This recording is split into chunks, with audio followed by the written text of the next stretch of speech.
morning, ladies and gentlemen. Welcome aboard. This is your captain speaking. Thank you for flying with us and have a nice day. And please follow the following instructions. Good morning, ladies and gentlemen. Welcome to Flight Abroad 912. I'm Nayanthara, accompanying with Shifa. We will be the cabin crew for today. On behalf of the captain and the entire crew, we are very delighted to have with us. Please make sure that your seat back upright and the tray table is folded. Window sheets are open. Sit back, enjoy and relax your flight. എന്നാ പോയിട്ട് വരിട്ടോ. അവിടെ തിരി വിളിക്കണം. അവിടെ തിരി വിളിക്കാം. എന്നാ അസ്സലാമു അലൈക്കും. വലൈക്കും സലാം.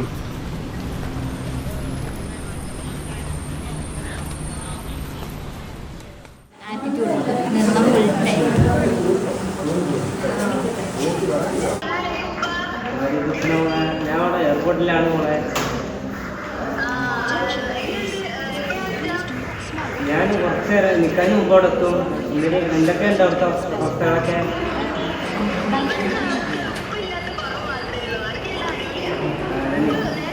നേരത്തെ വരും മോളെ. ആ ശരി ശരി. അങ്ങനെ തോന്നിയിട്ടുണ്ടല്ലോ.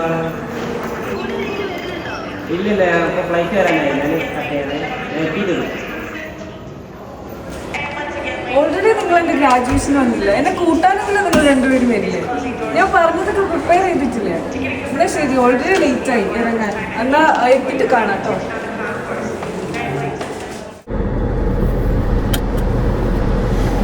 എന്താ മോളെ ഇങ്ങനെ വിഷമിച്ചിരിക്കുന്നത്? എനിക്ക് ഭയങ്കര ടെൻഷനാണ്.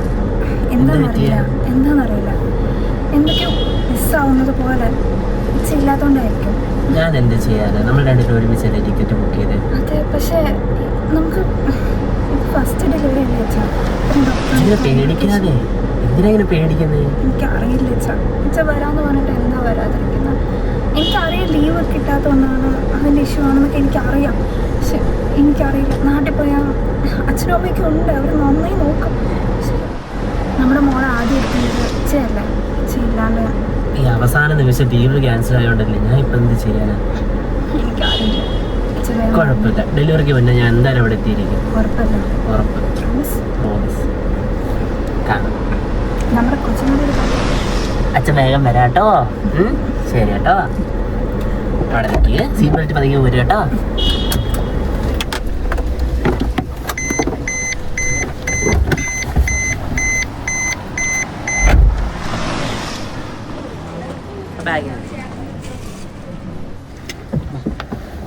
പതി ഇറങ്ങ എൻ്റെ പെണ്ണെ.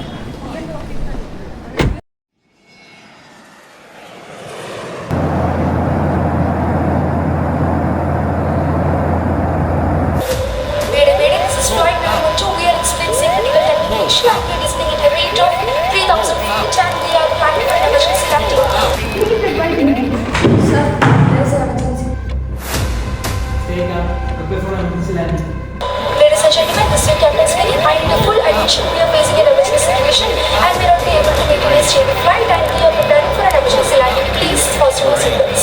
We are preparing for an emergency landing. I need a full and immediate attention. Please fasten your seatbelts. If you are seated in the emergency exit, please remove the safety cup in front of you.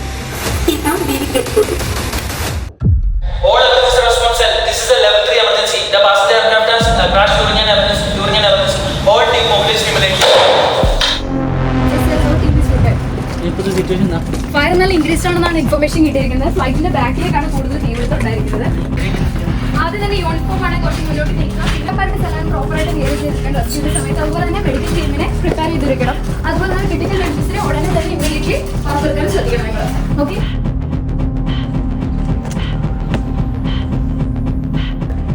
Immediate നമ്മൾ എന്ത് ചെയ്യേണ്ടതെന്ന് വെച്ചിട്ടുണ്ടെങ്കിൽ ചുറ്റും barricade സ്ഥാപിക്കുക. അതുപോലെ തന്നെ അപകടസ്ഥലം സുരക്ഷിതമാക്കുക.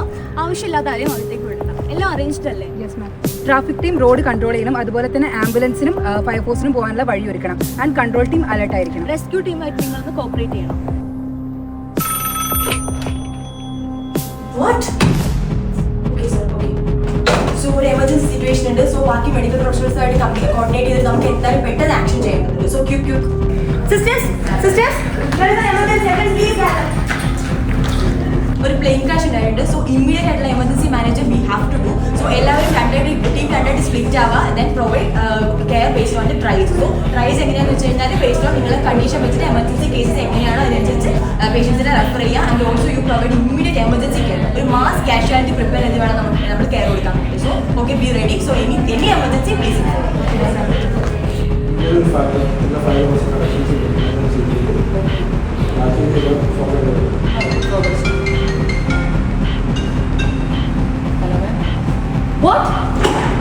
ഒരു level 3 emergency ആയിട്ടുണ്ട്. സോ എല്ലാം ക്വിക്കായിട്ട് നമ്മൾ ചെയ്യണം. ഫസ്റ്റ് തന്നെയാണെങ്കിൽ ഹോസ്പിറ്റൽസിനെ എല്ലാം വിവരം അറിയിക്കണം ചുറ്റിനുള്ള. നെക്സ്റ്റ് ആംബുലൻസ് സർവീസസ് നമ്മൾ ഉറപ്പാക്കണം. നെക്സ്റ്റ് ഇനി ഡിസ്ട്രിക്ട് ആൻഡ് സ്റ്റേറ്റ് ലെവലിലുള്ള എല്ലാ ഡിസാസ്റ്റർ മാനേജ്മെന്റ് ടീം നമ്മൾ അറിയിക്കണം. നെക്സ്റ്റ് ഒരു പോർട്ടൽ സ്റ്റാർട്ട് ചെയ്യണം. പിന്നെ എല്ലാ റിലേറ്റീവ്സിനെ പാസഞ്ചേഴ്സിന്റെ എല്ലാ റിലേറ്റീവ്സിനും നമ്മൾ വിവരം അറിയിക്കണം.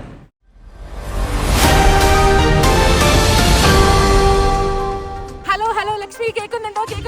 നമ്മുടെ രാജ്യത്തെ മൊത്തത്തിൽ സങ്കടത്തിലാകുന്ന രീതിയിലുള്ള ഒരു വാർത്തയാണ് ഇപ്പോൾ വരുന്നത്. ഇന്നലെ രാവിലെ 5:30 ഒമാനിൽ നിന്ന് കൊച്ചിയിലേക്ക് പുറപ്പെട്ട അറേബ്യൻ എയർലൈൻസ് ആണ് ഇവിടെ അപകടത്തിൽപ്പെട്ടിരിക്കുന്നത്. ഞാനിപ്പോൾ ആയിരിക്കുന്ന ഈ സ്ഥലത്തിന്റെ ഭീകരത നിങ്ങൾക്ക് എത്രത്തോളം എനിക്കറിയുന്നില്ല. ഇവിടെ ഒത്തിരി പൊള്ളലേറ്റ് നടക്കുന്നവരുണ്ട്, കൈ മുറിഞ്ഞവരുണ്ട്, അങ്ങനെ പലതരത്തിലുള്ള ആൾക്കാരുണ്ട്. ഇപ്പോൾ ഈ അപകടത്തിന്റെ ശരിക്കുള്ള ദൃശ്യങ്ങൾ നമുക്ക് കൺട്രോൾ റൂമിൽ നിന്ന് കിട്ടിയിട്ടുണ്ട്. ആ ദൃശ്യങ്ങളിലോട്ട് നമുക്ക് പോകാം. കൃത്യമായ രാജ്യാനന്തര വ്യോമയാന നിബന്ധനകൾ പാലിച്ചുകൊണ്ടാണ് വിമാനങ്ങളുടെ ലാൻഡിംഗ്. മഴവെള്ളത്തിൽ തെന്നിമാറിയാണ് അപകടമെന്ന് പ്രാഥമിക നിഗമനമുണ്ട്.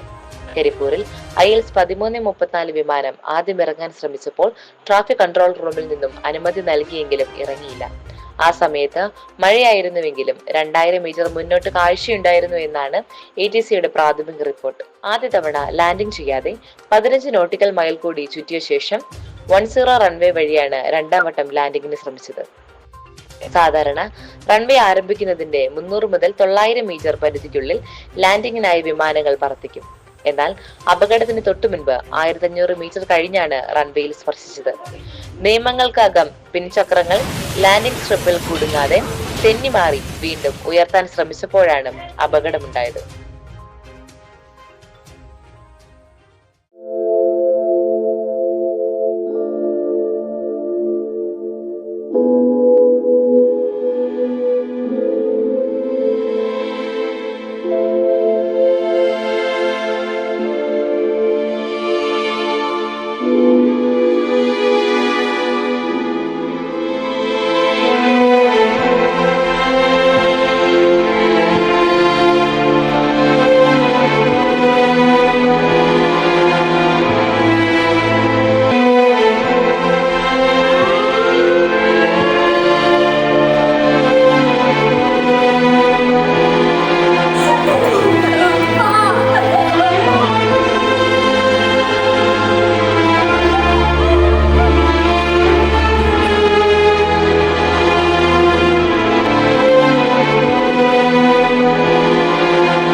So I am going to start defibrillation. I clear, you clear, all clear.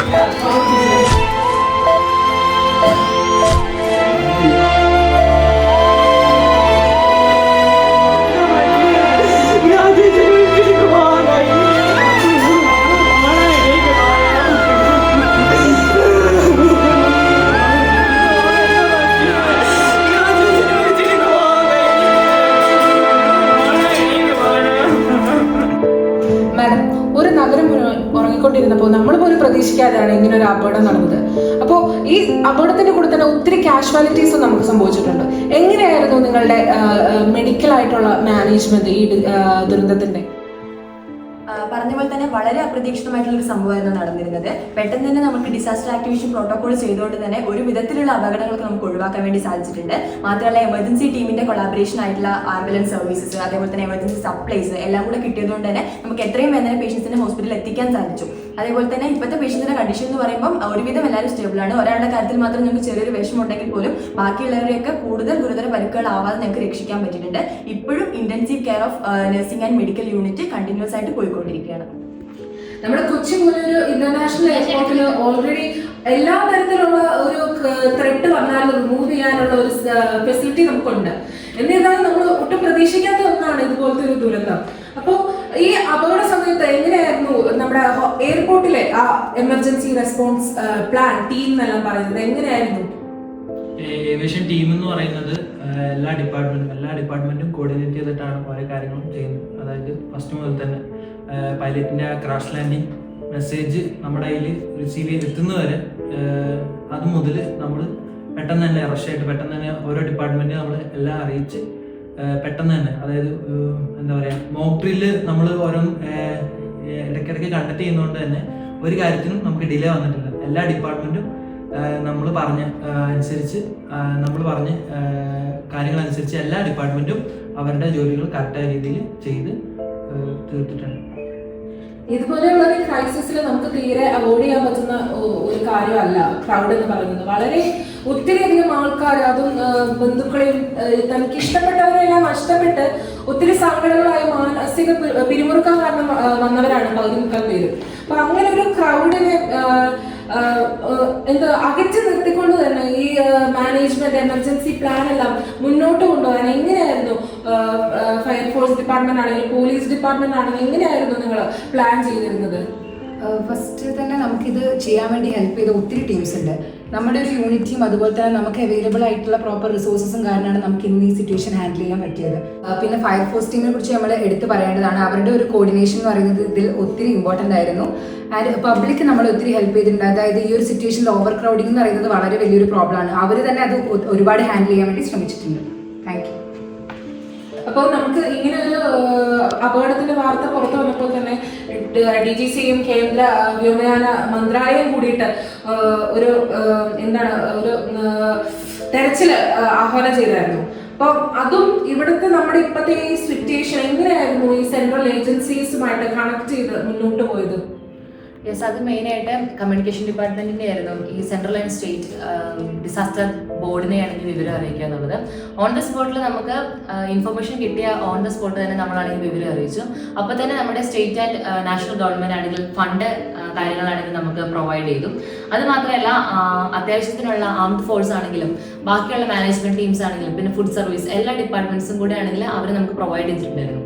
ഇതിനെല്ലാം കൂടെ മൊത്തത്തിലൊരു കൊളാബറേഷനായിട്ട് നമ്മൾ ഈ ഒരു കമ്മ്യൂണിക്കേഷൻ ഡിപ്പാർട്ട്മെന്റിന്റെ ആണെങ്കിലും മൊത്തത്തിലാണെങ്കിൽ മീഡിയ, സോഷ്യൽ മീഡിയാസിലൂടെ ആണെങ്കിലും അതുപോലെ തന്നെയാണെങ്കിൽ നമ്മളൊരു പോർട്ടൽ സെറ്റ് ചെയ്തായിരുന്നു. ഒരു ഹെൽപ്പ് ലൈൻ പോർട്ടൽ സെറ്റ് ചെയ്തു. അങ്ങനെയാണെങ്കിൽ ഈ പോർട്ടൽ വഴിയൊക്കെ ആണെങ്കിൽ നമുക്ക് ഒരുപാട് റിലേറ്റീവ്സിനെ ആണെങ്കിൽ പാസഞ്ചേഴ്സിന്റെ റിലേറ്റീവ്സിനെ ആണെങ്കിലും മനസ്സിലാക്കാനും സാധിച്ചു. അവർക്ക് അപ്രോപ്രിയേറ്റ് ആയിട്ടുള്ള കെയർ കൊടുക്കാനൊക്കെ സാധിച്ചു. എന്നെ പോലെ വീട്ടിലിരുന്ന് ന്യൂസ് കാണുന്ന പലരുടെയും ഇപ്പോഴത്തെ പ്രധാനപ്പെട്ട പ്രയോറിറ്റി ക്വസ്റ്റ്യൻ ആണ് ഹൗസ് ദ ഹെൽത്ത്, എങ്ങനെയാണ് രോഗികൾ? രോഗികളുടെ കണ്ടീഷൻ എന്ന് പറയുന്നത് ഇപ്പോൾ എല്ലാവരും സ്റ്റേബിളാണ്, എല്ലാവരും നോർമൽ ലൈഫിലേക്ക് തിരിച്ചു വന്നുകൊണ്ടിരിക്കുകയാണ്. പിന്നെ ഒരാളുടെ ജീവൻ ഒഴികെ ബാക്കി എല്ലാവരും നമുക്ക് രക്ഷിക്കാൻ കഴിഞ്ഞു എന്നുള്ളത് ഞങ്ങളുടെ ഹെൽത്ത് കെയർ ടീമിൻ്റെ ഒരു എല്ലാവരുടെയും സപ്പോർട്ട് കൊണ്ടാണ്. അത് മെയിനായിട്ട് പറയുന്നത്. അപ്പോൾ പ്ലെയിൻ ക്രാഷ് പോലുള്ള ഒരു വലിയ തോതിലുള്ള ഒരു അപകടം, അതും നമുക്ക് ഓൾമോസ്റ്റ് 225ഓളം കാഷ്വാലിറ്റീസ് ആണ് ഈ ദുരന്ത ഭൂമിയിൽ നമുക്ക് കണ്ടുവന്നത്. അപ്പൊ ഇങ്ങനെയുള്ളതിൽ മെയിനായിട്ടുള്ള ഒരു പ്രോബ്ലം ആയിരുന്നു പൊള്ളലും തീയും. അതുപോലെ തന്നെ എഞ്ചിനെല്ലാം ഏത് സമയത്ത് ബേസ്റ്റ് ആണെന്നുള്ള രീതിയിലായിരുന്നു. നിങ്ങൾ സ്വന്തം ജീവൻ പണയപ്പെടുത്തിയായിരുന്നു ആ ഏരിയയിൽ തന്നെ നിന്നുകൊണ്ടിരുന്നത്. സോ എങ്ങനെയായിരുന്നു നമ്മുടെ ഫയർ ആൻഡ് റെസ്ക്യൂ ടീം ഈ response emergency recovery and response യൂണിറ്റിന്റെ കൂടെ നിങ്ങളുടെ പ്രവർത്തനങ്ങൾ ഒന്നിച്ചുകൊണ്ട് പോയിരുന്നത്? ഓൾറെഡി നമ്മുടെ ടീമിന് ഇതുപോലെ മോക്ക് ഡ്രിൽസും കാര്യങ്ങളൊക്കെ കണ്ടക്ട് ചെയ്ത് എല്ലാവരും വെൽ എക്സ്പീരിയൻസ്ഡും വെൽ ട്രെയിൻഡ് ആയിട്ടുള്ള ആളുകളാണ് നമ്മുടെ കൂടെയുള്ളത്. സോ ഇങ്ങനത്തെ ഒരു സിറ്റുവേഷൻ വരുമ്പം ഓൾറെഡി നമ്മൾ എങ്ങനെ ഫേസ് ചെയ്യുന്ന എല്ലാവർക്കും നല്ലോണം അറിയാം. അതുമാത്രമല്ല നമ്മുടെ കൂടെ തന്നെ മെഡിക്കൽ ടീം ഓൾറെഡി പ്രിപ്പയർഡ് ആയിരുന്നു. സോ ഈസിലി പെട്ടെന്ന് നമുക്ക് ക്രിട്ടിക്കൽ ആയിട്ടുള്ള വിക്ടിംസിനെ ഇമ്മീഡിയറ്റ്ലി മാറ്റാനും പറ്റി, അവരുടെ ലൈഫ്സ് ഒക്കെ സേവ് ചെയ്യാൻ പറ്റി. സോ ഐ തിങ്ക് മെയിൻലി നമ്മുടെ ടീം സ്പിരിറ്റ് ആണ് കൂടുതൽ ഇതിന് ഇമ്പോർട്ടൻസ് എന്ന് തോന്നുന്നു. ഇപ്പൊ നിങ്ങൾ ഈ പറഞ്ഞ ഈ സ്ട്രക്ചേർഡ് ആയിട്ടുള്ള വർക്കിംഗ് പ്ലാനുകളും മറ്റും കേവലം ഒരു ദിവസം കൊണ്ട് ഉണ്ടാകുന്നതല്ല, നമുക്ക് കേൾക്കുമ്പോൾ തന്നെ മനസ്സിലാകും. സോ എല്ലാവരും പറയുന്ന പോലെ how was this possible, how was your all emergency plan and recovery possible? In aviation, preparedness is as strong as defense. Mock drills that we conduct are not for formalities. It is a protection that we ensure for all people who pass through our airport.